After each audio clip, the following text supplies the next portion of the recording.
नमस्कार। स्वागत है आपका। आज आज हम लोगों ने ये तय किया है कि आज हम आपको कुछ सब्जेक्ट्स पे बात करेंगे, न कि ज्योतिष के बारे में। ज्योतिष के बारे में हमने आपको बहुत सारा सिखाया, अगले वीडियो में भी, आगे के वीडियो में भी सिखाएंगे। ये मंच ही ज्योतिष के लिए बना है। लेकिन आज जब कुछ समाज में घटनाएं होती हैं तो हम इंसान हैं, हम उससे छूते नहीं रहते, हमारे ऊपर उस घटनाओं का असर पड़ता है। हम भी सोचते हैं ये घटनाएं क्यों हैं, क्या हैं। चूंकि ये मंच है मेरे पास, तो इस वजह से जितना मैसेज मैं दे सकती हूँ, जितनी मैसेज मैं आपके तरफ कन्वे कर सकती हूँ, कोशिश करती हूँ कर दूँ, उन चीज़ों को थोड़ा सा डील कर लूँ। देखिए, हम जानते हैं हम कोई बहुत बड़ी हस्ती नहीं है जिसके कहने से लोग मोटिवेट हो जाएंगे या बात मानेंगे। छोटी सी कोशिश है। इस समय जो समाज में सबसे ज्यादा विकृतियां और जो सबसे ज्यादा परेशानियां हैं, वो उनमें से एक है अवसाद। अवसाद को मैंने विकृति क्यों कहा? देखिए, अवसाद जो है वो हमारे मन की उपज है। अवसाद किसी घटना से नहीं आती है, क्योंकि उसी घटना से बहुत सारे लोग उबर के बहुत अच्छा कर जाते हैं, तो वही घटना किसी दूसरे के लिए अवसाद का कारण बन जाती है। अभी बहुत बड़े बड़े फिल्म स्टार ने आत्महत्या की, और भी बहुत लोग, वो तो फिल्म स्टार थे इसलिए उनका सबको पता चल गया। ऐसे हर थोड़े दिनों बाद अखबारों में आता रहता है, लोग अवसाद से फांसी लगा लिए, जहर खा लिए, आत्मदाह कर लिए। ये अवसाद इतना कैसे बढ़ जाता है कि लोगों को मरना आसान लगता है जीने की बजाय। ऐसे क्या हो जाता है जिंदगी में घटनाएं? सबके अपने अपने दुख हैं, सबके अपने अपने कारण हैं। हमें किन चीजों को मजबूत रखना है? देखिए, अवसाद का सबसे बड़ा कारण, क्योंकि मैं ज्योतिष हूँ तो इस बात को जरूर उल्लेख करूंगी, अवसाद का सबसे बड़ा जो कारण होता है वो होता है चंद्र का कमजोर होना। जब जिसका भी चंद्र स्ट्रांग नहीं होता है वो बहुत जल्दी अवसाद में आता है। चंद्रमा अगर गलत घर में बैठा है, गलत घर से मीन्स कि चंद्रमा को लग्न में होता है तो भावुक बनाता है, चंद्रमा अगर द्वितीय भाव में होता है तो धन संपत्ति के मामले में बढ़ावा देता है। चंद्रमा अगर अच्छी स्थिति में है और कुंडली के केंद्र में है तो वो थोड़ा भावुकता को ज्यादा देता है। तो इस वजह से जो भावुक इंसान होते हैं उनकी जिंदगी में जैसे कुछ दुर्घटनाएं, कुछ बुरे क्षण आते हैं, जो हर व्यक्ति की जिंदगी में आते ही आते हैं। मैं एक एस्ट्रोलॉजर हूँ, कुंडली का अध्ययन करती हूँ, मुझे पता है ऐसा कोई कुंडली मेरे सामने नहीं आया जिसके जीवन में बुरा समय ना आया हो। अच्छा समय, बहुत अच्छा समय, बुरा समय और बहुत बुरा समय। हर कुंडली में, हर व्यक्ति के जीवन में 4 चरण आते हैं: बचपन, जवानी, मध्य प्रौढ़ावस्था और वृद्धावस्था। जिस तरह अनिवार्य है उसी तरह से अच्छा समय, बहुत अच्छा समय, बुरा समय और बहुत बुरा समय जिंदगी में अनिवार्य है। ये आते हैं। ये सोचिए कि वो व्यक्ति तो, फलाना व्यक्ति तो कभी नहीं दुखी रहा, या आप सोचते हैं। जरूरी नहीं वो इकोनॉमिकली या फाइनेंशियली ही परेशान हो, स्वास्थ्य से परेशान हो सकता है। जरूरी नहीं वो स्वास्थ्य से परेशान हो, फाइनेंशियल परेशान हो सकता है, रिश्तों को लेकर परेशान हो सकता है, और बहुत सारी जिंदगी में चीजें होती हैं जिसको लेकर इंसान परेशान हो सकता है।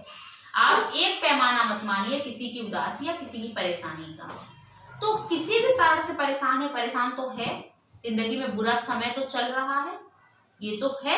तो इसलिए अवसाद क्या है? अवसाद है मंगल अगर नीच का है तब भी इंसान साहसी नहीं होता, डरपोक होता है। इसी में चंद्रमा भी अगर खराब हो गया तो मान लीजिए सोने पे सुहागा हो गया। ऐसे लोग उस हद तक जा सकते हैं कि वो आत्महत्या, मृत्यु को गले लगाना, सुसाइड की कोशिश करना वगैरह वगैरह। सफलता का कोई पैमाना नहीं होता। आप जिसको सफल समझ रहे हैं, हो सकता है वो अपने आप को असफल समझता हो, या आप जिस चीज को समझते हैं कि इतना हम पहुंच जाए तो सब कुछ है, हो सकता है दूसरा उससे बहुत आगे हो मगर उसको कुछ भी ना लगता हो। तो सफलता का पैमाना हमारे अंदर है। एक बहुत अच्छा दोहा है जो शायद इन्हीं टाइप के लोगों के लिए लिखा गया है: गोधन गजधन बाजधन और रतन धन खान, जब आवे संतोष धन सब धन धूर समान। एक संतोष ऐसी चीज है, एक सेटिस्फेक्शन अंदर की ऐसी चीज है जो आपको जिस दिन प्राप्त हो जाती है ना, उस दिन आपको इन सब चीजों की कोई जरूरत नहीं होती।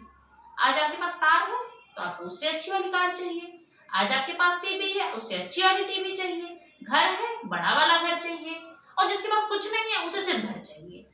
तो ये जो और की जो महत्वाकांक्षाएं होती है ना, ये अवसाद को जन्म देती है। महत्वाकांक्षा अच्छी बात है, हमारे जीवन में कुछ हो बहुत अच्छी बात है, सब चाहते हैं। ऊंचाई से उड़ने की कोशिश भी करनी चाहिए। अब्दुल कलाम जी ने कहा था, जो हमारे पूर्व राष्ट्रपति रह चुके हैं, कि हर इंसान की जिंदगी में जो है वो उससे ऊंचा सोच रखे, सोच ऊंची रखेगा तभी तो तरक्की करेगा। बट तरक्की कोशिश है जिंदगी को बेहतर बनाने की। तरक्की का मतलब ये बिल्कुल भी नहीं है कि आप अपने आप को हास कर लो। हम कुंडली वगैरह जब एनालिसिस करते हैं उसका उद्देश्य क्या है, ज्योतिष का वास्तव में मैंने जो मेरी सोच कहती है, मैं औरों के बारे में नहीं जानती, मेरी जो सोच कहती है, ज्योतिष का उद्देश्य जो है ना वो ये बताने से ज्यादा कि ग्रह स्थितियां क्या है, ये ज्यादा है कि जो व्यक्ति इस तरह से मोटिवेट करना, यानी कोई व्यक्ति अगर ये समझ रहा है कि परेशानी होगी कभी नहीं खत्म होगी, तो उसे बताना कि नहीं ये खत्म हो जाएगी, इतने समय बाद खत्म हो जाएगी, ये समय तुम्हारा अच्छा आएगा, इस क्षेत्र में कार्य करो सफल हो जाओगे, इस क्षेत्र में मत करो असफल रहोगे। ज्योतिष का सबसे बड़ा उद्देश्य तो यही है, व्यक्ति के जीवन को सुंदर करना, उसके जिंदगी में प्रकाश उत्पन्न करना, उसकी जिंदगी को ज्योतिर्मय करना। ज्योतिष जो आपकी जिंदगी को ज्योति से भर दे, प्रकाश से भर दे, तो ज्योतिष का मेन उद्देश्य यही है। अवसाद उसी शायद ज्योतिष के पास चले जाने से अवसाद दूर हो जाएगा ये मैं नहीं कहती, लेकिन हाँ अगर आप बहुत परेशान हैं तो आपको एक बार जरूर सलाह लेनी चाहिए। अपने जिंदगी को खत्म करने से पहले एक बार किसी से मिलो, तो एक बार जानो तो कि हाँ जिंदगी में क्या यही समय हमेशा रहेगा। कोई समय बुरा समय हमेशा नहीं रहता, तो अच्छा समय भी हमेशा नहीं रहता। किसी अच्छे को हमेशा के लिए पकड़ लेना और बुरे से भागना, यही अवसाद है। आज मेरे पास ये नहीं है, ये उसके पास है, उसके पास मुझसे बहुत बेहतर है, मेरे पास कभी नहीं था ऐसा, या मेरे पास कभी आया ही नहीं ऐसा, मेरे साथ क्यों ऐसा हुआ। आपके साथ जो है वो तो बहुतों के पास नहीं है। आप जिस जिंदगी को जी रहे हैं हो सकता है उससे बहुत खराब जिंदगी दूसरा जी रहा हो। आपके पास अगर बहुत कुछ है तो किसी के पास कुछ भी नहीं है।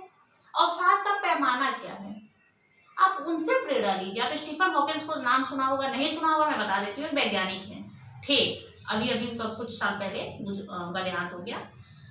ये समझिए जब वो 21 साल के थे तो एक बहुत जबरदस्त बड़ी भयंकर बीमारी से पीड़ित थे, जिसे मोटर न्यूरॉन कहते हैं, उससे रिलेटेड कोई प्रॉब्लम थी, जिससे डॉक्टर्स ने कही थी कि आप 22 से 23 साल के बीच में मर जाओगे। उन्होंने अपनी इच्छा शक्ति से अपनी जिंदगी को 73 वर्ष तक जीना और जिए ही नहीं। उनके पैर काम नहीं करते थे, हाथ काम नहीं करते थे, तो जैसे उन्हें पता चलता था कि अभी समय पे अटैक होने वाला है, वो इतने जबरदस्त वैज्ञानिक थे, वो तुरंत उस अंग के लिए अपने जो उनका व्हील चेयर था उस पर मशीन विकसित कर लेते थे। हाथ काम नहीं करते थे तो टच वाला, वो जो से टच करते सेंसेशन से चल जाए, सोचने से चल जाए। एक टाइम ऐसा आया जब उनका सब कुछ काम करना बंद कर दिया, तो उन्होंने अपने हमेशा एक ब्रेन पे वो लगा के रखते थे, उससे काम करते थे, यानी वो सब कुछ लकवाग्रस्त हो गया था, फिर भी वो जिंदगी थे। ऐसी इच्छा शक्ति विकसित करिए। स्टीफन हॉकिंस ने मनुष्य समाज को, इस पृथ्वी को बहुत कुछ दिया। ऐसी सोच विकसित करिए, भगवान आपसे सब कुछ छीन ले तब भी जितना आपके पास है उसे यूज करिए। अवसाद क्या है, अवसाद आपकी अपनी मनोविकृति है। मनोविकृति में फिर कह रही मनोविकृति, ये कोई दुख नहीं है जो आप पे अचानक से टूट पड़ा। ऐसा क्या है जो जीवन में नहीं होता। अंग चले जाते हैं, जो शरीर लेके पैदा होते हैं उसमें से कुछ अंग नहीं रहते आपके पास। कभी कभी ऐसा भी हो जाता है आपके रिश्ते खत्म हो जाते हैं, एक ही एक्सीडेंट में आपके सब चले जाते हैं, आप अकेले तनहा रह जाते हो। ये घटनाएं जीवन में प्रारब्ध के थ्रू, वो फिर कुंडली डिस्कस कब हो जाएगा, ऐसा कब कब होता है, लेकिन ये सब घटनाएं आपके जीवन में हो सकती हैं, हो जाती हैं, बहुतों के जीवन में होती हैं। ठीक है, बहुत दुखद क्षण होता है, मनुष्य हैं, रोएंगे भी, परेशान भी होंगे, अवसाद में भी आएंगे, लेकिन ये कुछ समय के लिए रखिए। इतना मत बढ़ा दीजिए कि उसे मृत्यु का कारण बन जाए। अपने आप को मजबूत रखिए। अवसाद खुद की ही उपजी हुई प्रवृत्ति होती है, ये कोई आपको बाहर से नहीं देता। एक ही घटना को देखने का अपना चश्मा होता है। गिलास आधी खाली भी आधी भरी भी है, भरा पहलू आप नहीं देख पा रहे, खाली पहलू से आप रो रहे हैं। इस प्रवृत्ति को चेंज करिए। अगर आपको जीवन में कभी ऐसे दुखद क्षण आते हैं तो ज्योतिषों की सलाह लीजिए। फर्जी ऐसे ज्योतिषों की नहीं जो आपको और गुमराह करें। फिर से कहती हूँ, ऐसे ज्योतिषों की जो इस पेशे को लेकर डिवोटी हो, ऐसे ज्योतिषों की सलाह लीजिए, अपने आसपास तलाशिए, वो आपके जीवन में रोशनी भरेंगे। जिंदगी को खत्म मत कीजिए, बहुत कीमती है जिंदगी और बहुत लोगों के ऊपर आपका भरोसा है। आपके माँ बाप, परिवार, सबके बारे में सोचिए। ये सब्जेक्ट ऐसा था जो इस समय में अवसाद, जो कोरोना भी चल रहा है तो इस समय लोग घर में रहते हैं तो अवसाद बहुत तेजी से बढ़ रहा है, इसलिए मैंने इस सब्जेक्ट को उठाया। उम्मीद करती हूँ आपको मेरी वजह से कुछ भी अगर समझ में आया तो बहुत बहुत धन्यवाद। नमस्कार।